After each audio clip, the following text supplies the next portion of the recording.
So for this project, you will need a worsted weight yarn. I used a little over 2 skeins of the Ferris wheel yarn, scissors,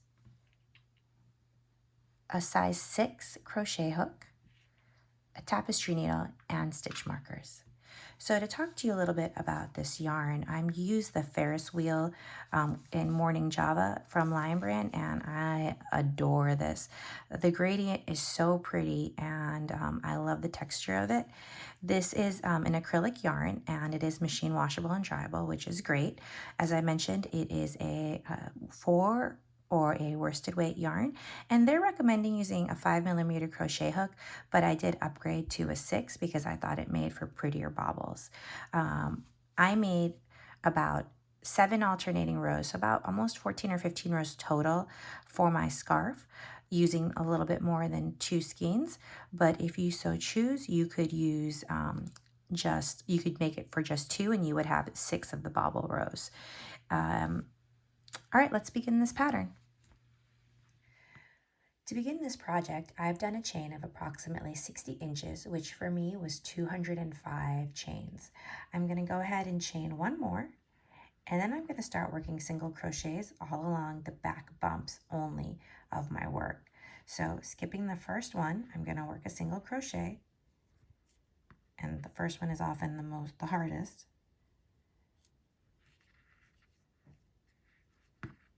And then I'm going to continue working single crochets into the back bump.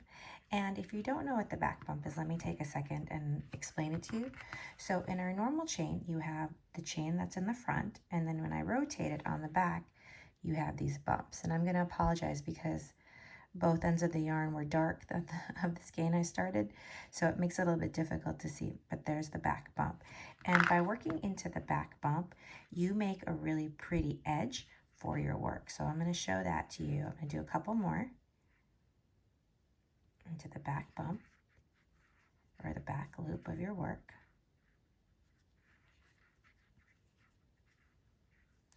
And so you can see there is my single crochet, and then on the back is the chain. So it gives it a really nice edge. I'm going to go ahead and finish single crocheting all the way down to the end, and I'll meet you back. So I'm just finishing up my row of single crochets, and I'm working in the back loops, and I'm going to have done 205. And we want an odd number because we are going to not be working in the round. And so with our bobble stitch, I don't want to end on a bobble stitch. You will have a seam with the cowl, but I think it's going to be just fine because that'll help. That'll be the area where we seam it together. So now we're going to go ahead and chain 2, turn your work. Now that chain 2 does not count as anything. We're going to go ahead and yarn over and do a double crochet into the first stitch.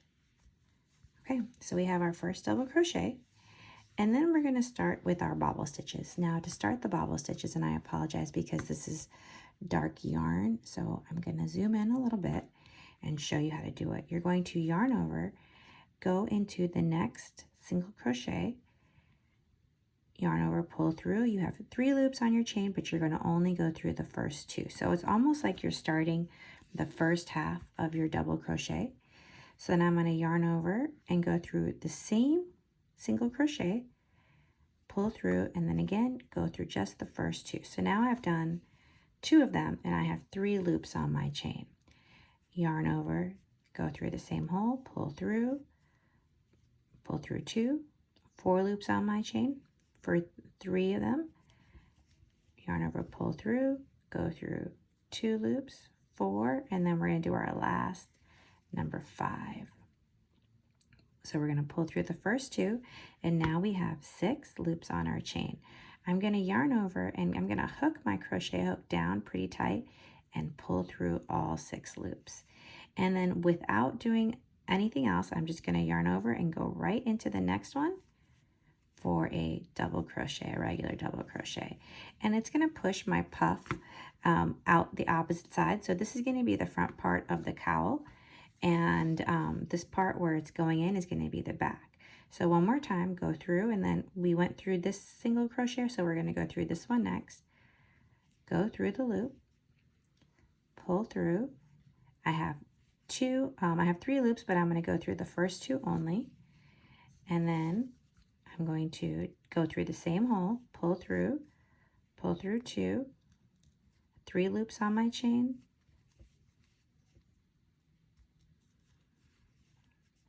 do it one more time. And let's say you're talking and you lose track of where you are. I know that because I have 5 loops on my hook, I have done this 4 times. So I'm going to go in for the 5th time. And now I have 6 loops. I'm going to yarn over and pull through all 6, yarn over, and then go directly into the next loop. And there we go, our puffs are starting to come out a little bit. So now we're going to do the next puff stitch. So yarn over, pull through 2. So for the first puff stitch, yarn over, go through the second.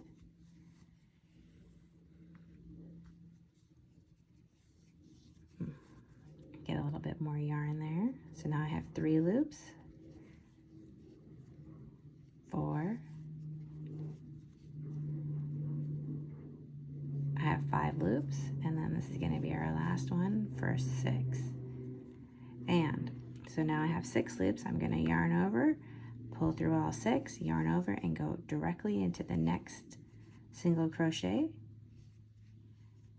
And now I have 3 puff stitches, and you can see those right there. Okay, so now let's do one more slowly so that we have 4. I'm going to yarn over, go through the next single crochet. I have 3 loops on my chain, go through the first 2 like you're starting a double crochet, but then you continue into your next one. Pull through 2, now yarn over, through, and now I have 4 loops, which means I've done this 3 times. I've got 2 more left to go. I'm going to yarn over, go through the same loop, yarn over, pull through, and then just go through the first 2. One more time, yarn over, go through the same loop. Now pull through just the first 2, and I should have 6. 1, 2, 3, 4, 5, 6. I'm going to yarn over, pull through all of them, and then I'm just going to yarn over and go directly into that next double crochet. Oops, and I went through 3, so there we go. Okay, so you can see that this is coming together very nicely.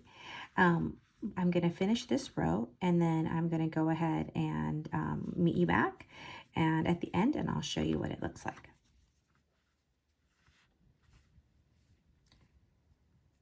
So I'm just about to pull through on the last bobble of this row, and I have 1 little single crochet left that I'm going to go ahead and double crochet in.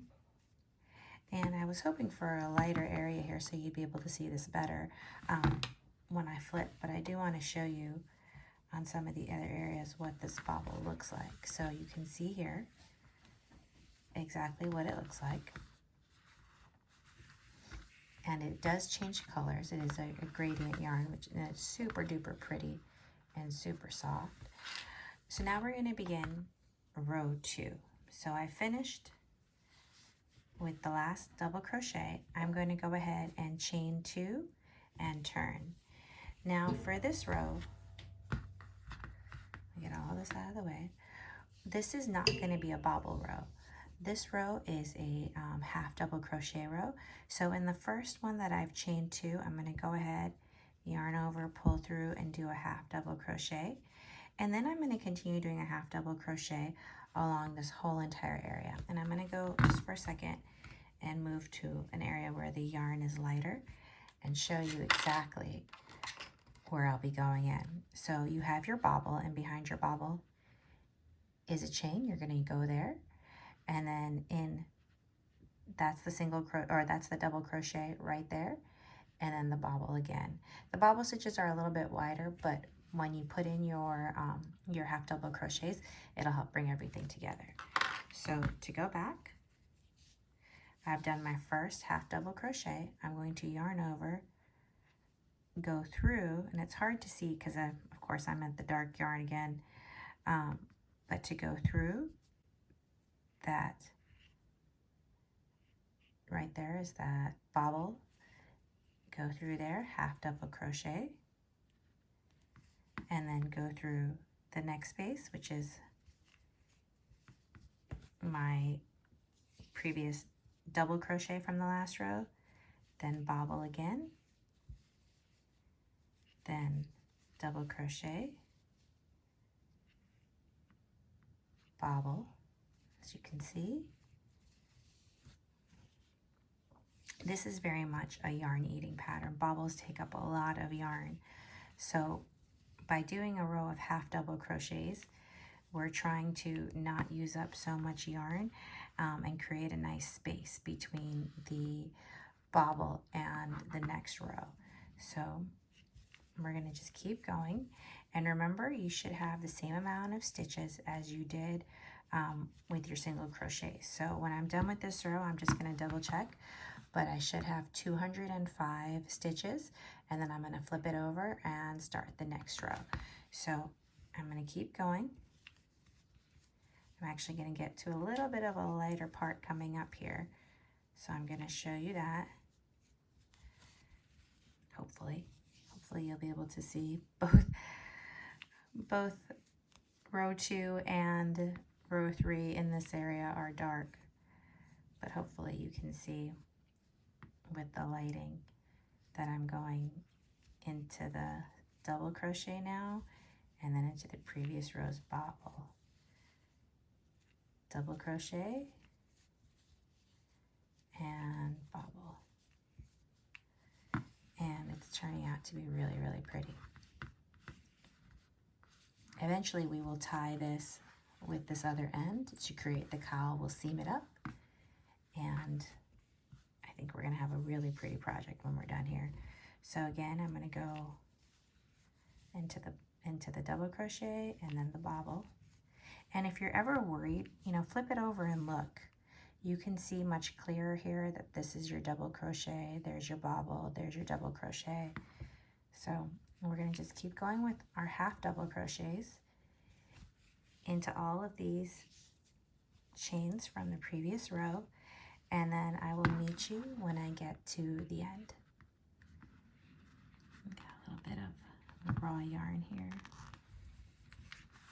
There we go, all fixed. So I'm placing my last half double crochet here, and then I'm going to chain 2 and turn my work. Now at this point, we're just going to alternate between bobbles and half double crochets. So I'm going to do a double crochet in the first chain space. I'm not skipping anything. I chain 2 just to kind of help make sure I don't have a hole in that area. And then I'm going to do my first bobble. And remember, we're going to yarn over, go through, pull through. We have 3 loops, yarn over, pull through only 2. So we're going to keep doing that. That's 2. Get a little bit more yarn. Go in for 3, 4, 5. And then remember, yarn over, pull through tight, so you go through all 5, and then go directly into the next chain space there, or the next space there, and do your double crochet. So our bobble's coming together. We're going to continue just making this this cowl or this infinity scarf by just rotating rows of the bobble, half double crochet, and then bobble, half double crochet. I'm going to work on this a little bit more, and then I'll come back and show you where we're at. So I'm just finishing up my last row and doing my last double crochet. I've just finished the last bobble stitch, and then I'm going to go ahead and chain 1 and turn my work over. And I'm going to just show you how pretty this is.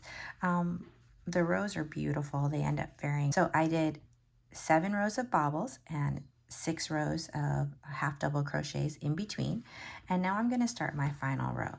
So I went ahead and I've chained 1 and turned, right? And now I'm going to just do single crochets in each row, starting with the first, or in each stitch, starting with the first stitch. So what we're trying to do is we are trying to mimic what the border looks like. Slip stitches tend to make this a little bit too tight and causes the work to buckle. So we're just going to do single crochets in every stitch across. And let me show you. So just so you can see our stitches here, I'm going to go in, pull through. So go through the stitch, pull through, and then pull through two. And we're going to continue to do that till we get to the end. And as you get there, you'll notice that the border gets straight along this edge and matches. It's going to match what our border looks down here. And then finally at the very end, we're going to take our work and seam together both of these sides to make an infinity cowl. If you choose not to, that's perfectly fine. You can leave this as a long draped shawl or scarf. But I'm going to go ahead and make it into an infinity by linking it together. So I'm just going to go ahead and continue my single crochets across. And I will meet you when it's time to seam together the ends. When you get to the end, don't cut off your yarn. Make sure you leave a long enough length so that you can just go ahead and use that to seam up your edges. I'm placing my last single crochet right here. And now I'm going to go ahead and cut off a long length of yarn, enough to seam this end. So I usually try to go double what I'm seaming. I'm going to grab my scissors and make a little cut right about there. And then I can go ahead and pull this through. And we'll take out this stitch marker that somehow got attached onto there. And I'm going to get my tapestry needle and go ahead and we're going to start seaming the ends together. So to do that, I'm going to get my yarn, put it to the side, and I'm going to run the length of this and make sure that it's all on the same side, and then reverse it. So what we're going to be doing here is we're going to be seaming on the inside of the yarn, or on the inside of the project, to make sure that you don't see the seam as much. So what I'm going to do is I'm going to find where, here's my puff stitch, and then there's my double crochet. I'm going to go ahead and go right into that area there and bring it together. And again, make sure that you are all doing this on the right side. You don't want it to be flipped. You'll have to undo your seam and redo it. And sometimes what I like to do is I will actually take my stitch markers and I'll bring together the corners just like that. And that way it helps keep my project straight. And I'll do that again a couple times in between. The nice thing here is we do have this color change, so you can use the color change to help you keep track of where everything is going. But I have my stitch marker there. I'm going to go ahead and start seaming.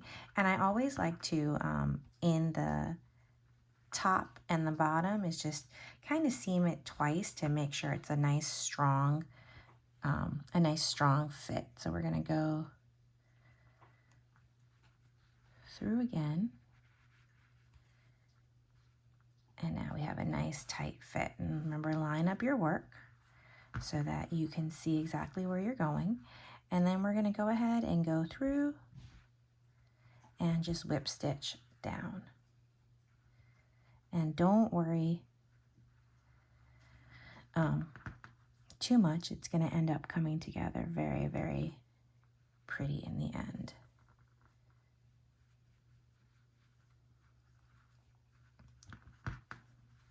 You can also, if it's easier, put your work like this, side to side, so you can see where you're going through.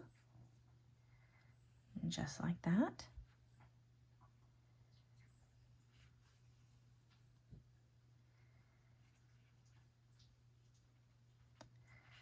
Oh, and that color actually matches up. Look at that. What a coincidence. Oh, and so it is the second one.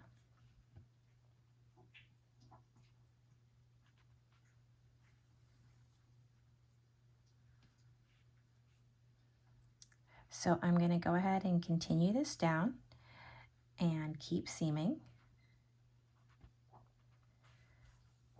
until I get to the end, and then I'm going to tie it off and we'll be done. And if there's any ends, I'm going to go ahead and weave them in. I tried to weave as I went, so I just have to trim the ends easily, and I'm very excited to show you what this finished product looks like.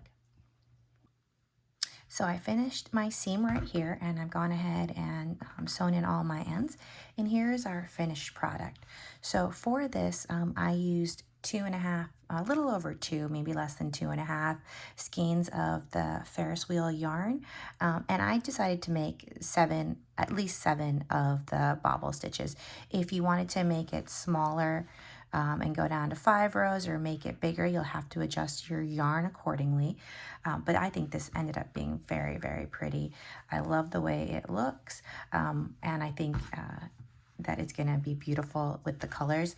This is the reverse side, but if you want to see how it looks together, I'm really excited to put this on and take some pictures of this.